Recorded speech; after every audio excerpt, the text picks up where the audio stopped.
aquilo que eu venho aqui hoje apresentar consiste nesta aposta que o Laboratório Hércules tem feito na divulgação interativa do património recorrendo a tecnologias digitais. Portanto, o Laboratório Hércules foi criado em 2009, é uma instituição que trabalha essencialmente com a caracterização e análise de materiais, mas, como podem ver até pelos diferentes laboratórios que compõem, mas deste conjunto alargado de investigadores, conta com 15 investigadores integrados e 14 investigadores não integrados, para além de inúmeros colaboradores, decidiu mais recentemente começar a apostar nas novas tecnologias também aplicadas ao património na área da divulgação e da reconstrução 3D. Isso é feito com recurso a inúmeros equipamentos, desde software especializado a laser scans, a impressora 3D, mesmo um veículo aéreo não tripulado, vulgo drone, para a realização da aerofotogrametria, ou, por exemplo, também temos feito algumas experiências com óculos Rift, óculos de realidade virtual imersiva. E entre os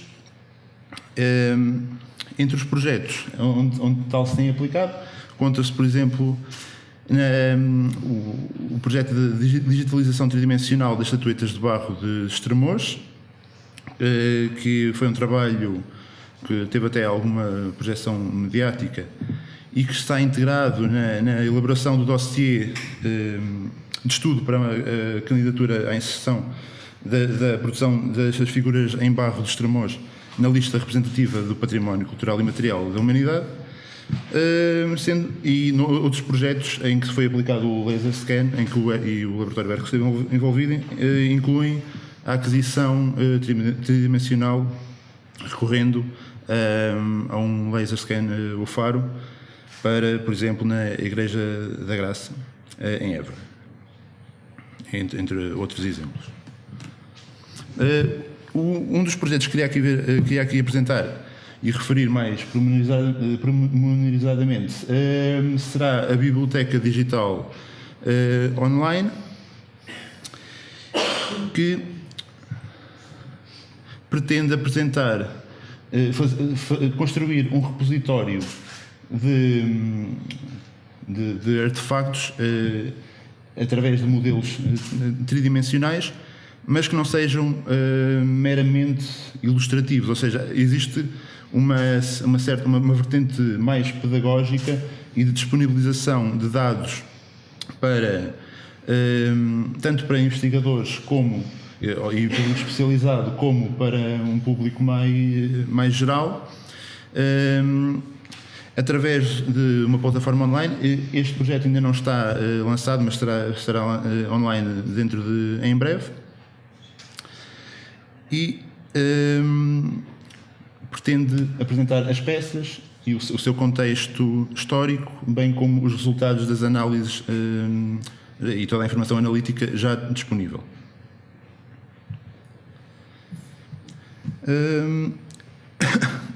Este mesmo sistema foi adotado, da Biblioteca Digital, foi recentemente adaptado de forma integrada na exposição temporária a decorrer no Convento dos Remédios, em Évora, sobre as cerâmicas islâmicas, integrado na exposição Iabra, uma cidade do Al-Andalus. E as peças aqui presentes foram também analisadas com fluorescência de raio-x. E o objetivo deste trabalho foi o de criar um sistema que associasse os modelos tridimensionais dos objetos com os dados procedentes do estudo analítico, e desta forma os modelos virtuais tornaram-se ferramentas que procuram traduzir os dados resultantes dessa mesma investigação. Por outro lado, foram também efetuados com recurso a uma impressora 3D a impressão de réplicas de alguns destes artefactos em exposição. Passava agora para o projeto onde estou envolvido de forma mais direta, que se trata da criação de um... Peço desculpa, de um museu virtual. O título de trabalho tem sido o Museu Virtual do Depósito Votivo de Carvão. O título final ainda será afinado, mas, portanto, este trabalho tem desenvolvido de forma mais direta, em colaboração com dois colegas, o Ricardo Cabral e o Tiago Costa, que neste momento não podem estar aqui, apesar de terem gostado, porque estão a participar numa missão arqueológica no norte do Iraque, ou no âmbito de um projeto que estão a desenvolver. Mas estou a referir isso porque também temos uma ideia a médio prazo de aplicar esta mesma metodologia e tudo o que fomos aprendendo neste processo de criação deste museu virtual, desta exposição virtual, para a criação de um pequeno museu virtual do sítio de Canishai, que neste momento eles estão a escavar. Portanto, este museu virtual diz respeito ao depósito votivo de Garvão, sítio da Segunda Idade do Ferro, localizado em Garvão, concelho de Ourique, no Baixo Alentejo, a sul de Beja.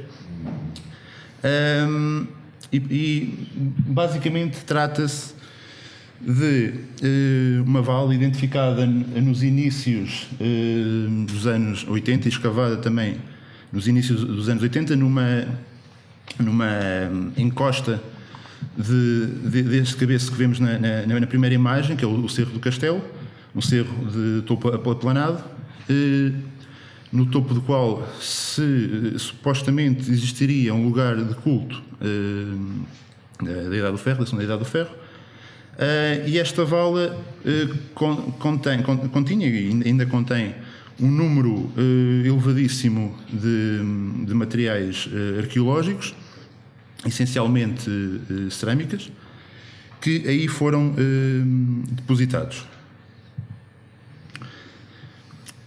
Portanto, neste esforço para a criação do museu virtual, pretendemos conglomerar uma série de tecnologias diferentes digitais para a criação de cada um dos passos deste processo. Nomeadamente, foi utilizada a fotogrametria e o varrimento laser para a obtenção de modelos de alguns dos artefactos que estarão depois expostos. Para a criação do modelo digital do terreno, recorremos à aerofotogrametria. E depois, para a criação de todo o ambiente virtual interativo, recorremos à modelação em software de edição 3D e depois à incorporação dos modelos criados no motor de jogo. Portanto, como vemos, fizemos o levantamento o levantamento fotogramétrico de algumas peças com recurso ao photoscan. O varrimento laser foi usado para outras peças. Basicamente, tentámos perceber também um pouco os casos em que se justificava recorrer ao laser ou à fotogrametria e, por exemplo, no caso dos queimadores, como se tratam de peças muito perfuradas, causava-nos grandes problemas a nível da fotogrametria e acabou por ser mais fácil recorrer a um pequeno laser, a um scanner laser, o Next Engine 3D, que, no entanto, apresenta algumas limitações em relação à fotogrametria, nomeadamente porque o laser, este laser tem uma máquina associada, ou seja, consegue fazer a texturização do modelo, mas a máquina, a imagem gerada é de qualidade mais fraca, portanto perde-se algum fotorrealismo quando comparado depois com a fotogrametria. E, portanto, da junção destas duas técnicas, criámos modelos como os que vêem na imagem de uma série de artefactos que depois irão ser usados na exposição. Para a criação do modelo digital do Cerro do Castelo, recorremos a um pequeno drone, o Phantom Vision 2, e depois de fazermos alguns levantamentos fotogramétricos com o drone, montámos o modelo recorrendo mais uma vez ao photoscan, que possibilita ainda a aplicação, para além da criação de um modelo digital do terreno, podemos gerar ortomosaicos, modelos digitais de elevação, etc. Portanto, é uma ferramenta com outros tipos de aplicações à investigação que podem ser explorados. Depois, no software de edição 3D, neste caso foi o Cinema 4D, foram modelados inúmeros elementos que irão constituir este ambiente virtual, e depois tudo isto foi agregado dentro de um motor de jogo, o Unity, para a criação do museu virtual. Eu, se calhar, passava agora a mostrar o museu e explicando o museu diretamente. Isto é uma versão ainda, não é a versão final, faltam alguns pormenores, teremos de fazer uma edição final, ainda é preciso juntar alguns conteúdos, mas conto que em breve esteja tudo pronto para ser lançado.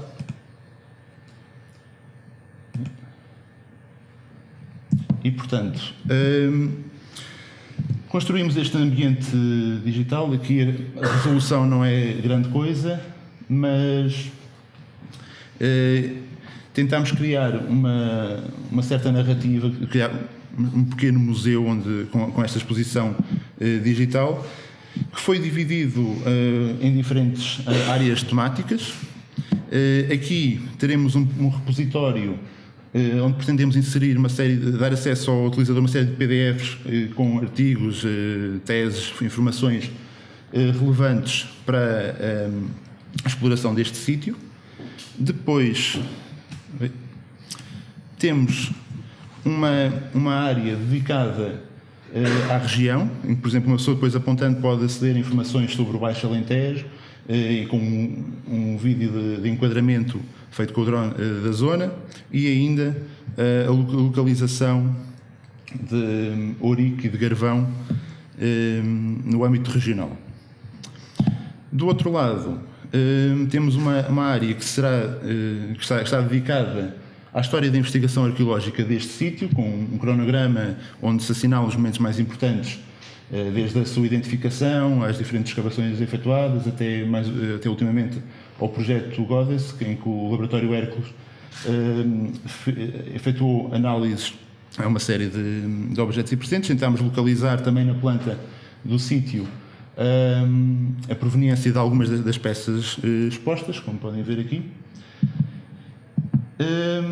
Aqui na zona central, porque existe um problema, que é, apesar de o espólio ser muito rico e vasto, o seu estudo ainda está a começar.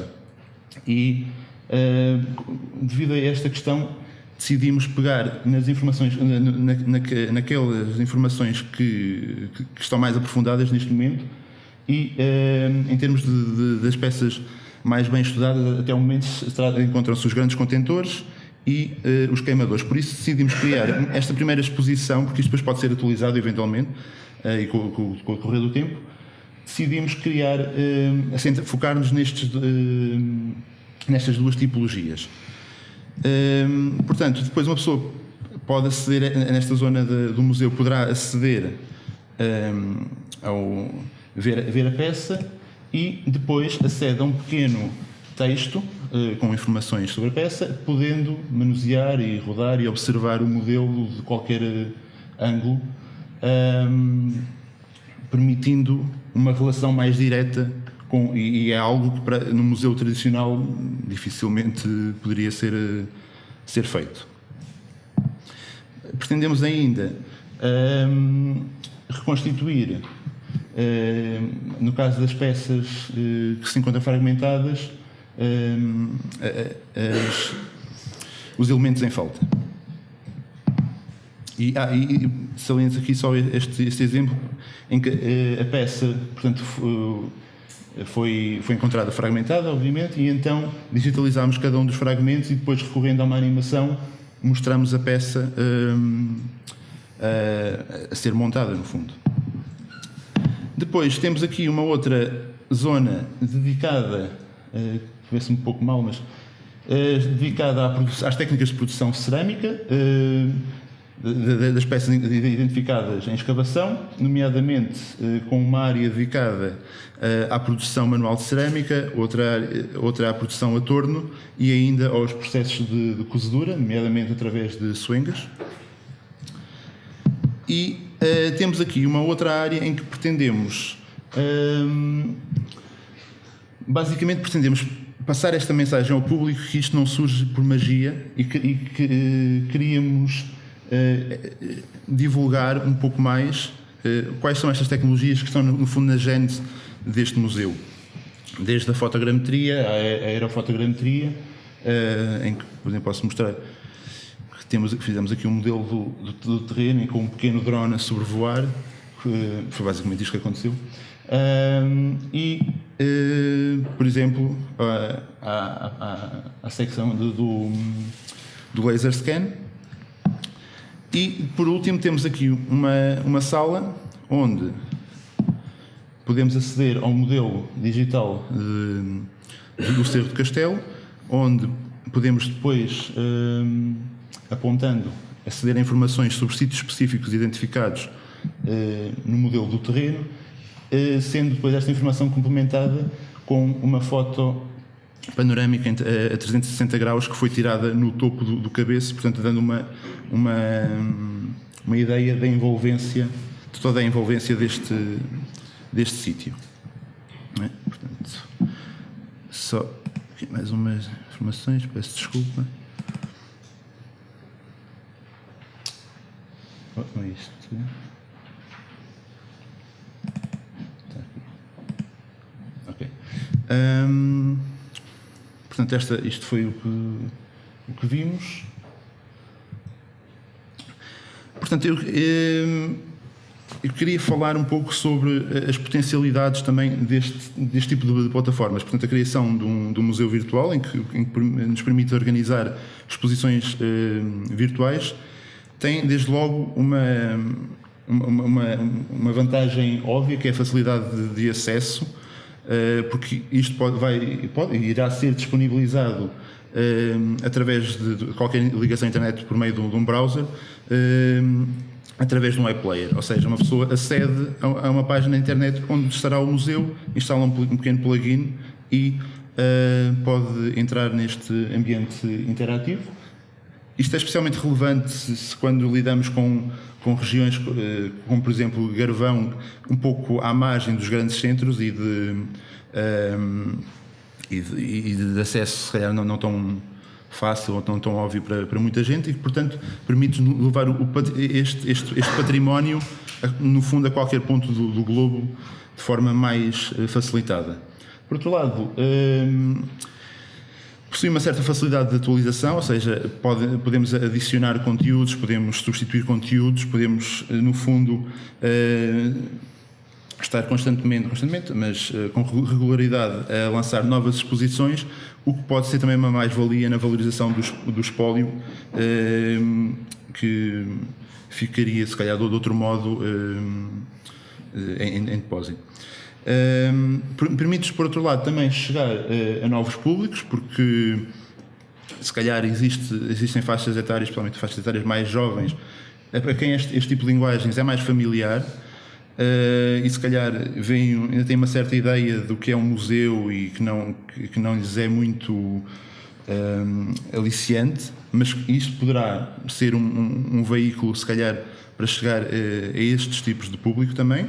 Por outro lado, é fácil inserir aqui informação diferenciada, ou seja, podemos ter uma informação mais genérica para o público em geral e depois um público mais especializado ou alguém que tenha um interesse particular sobre um elemento específico poderá depois aceder a um conteúdo mais denso e mais completo sobre esse tópico. E, por outro lado, permite ainda disponibilizar as informações em idiomas diversos, contribuindo assim também para uma maior divulgação.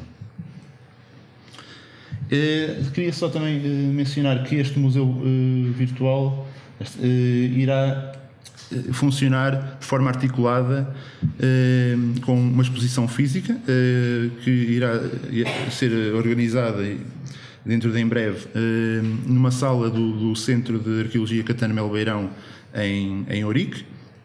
E se o museu virtual funciona como complemento à exposição física, pretendemos também na exposição física incorporar uma série de soluções tecnológicas digitais, nomeadamente a impressão 3D, a realidade aumentada e a realidade virtual imersiva. Peço desculpa. Não. E, portanto, temos utilizado uma impressora 3D, uma Whitebox, para a impressão de réplicas, nomeadamente este queimador que foi digitalizado com recurso ao laser scan, depois imprimimos para que a pessoa possa manusear estas réplicas, podendo ter um contacto mais direto com os artefactos. Temos também vindo a desenvolver uma série de aplicações de realidade aumentada que, por meio de target, permitem a que a pessoa veja a peça física incompleta, no estado em que foi identificada, em que foi encontrada, mas com recurso a um dispositivo móvel, poderá, apontando um iPad, um smartphone, poderá visualizar a peça reconstruída. E temos começado a fazer algumas experiências com o Oculus Rift. Isto ainda está um pouco no início. Conseguimos já exportar o museu para o Oculus e navegar neste espaço, mas ainda está a ser afinado. Mas eventualmente a ideia será na exposição física ter 2 pares de óculos disponíveis para o público para poderem experienciar o museu de uma forma completamente nova. E pronto, era tudo o que tinha.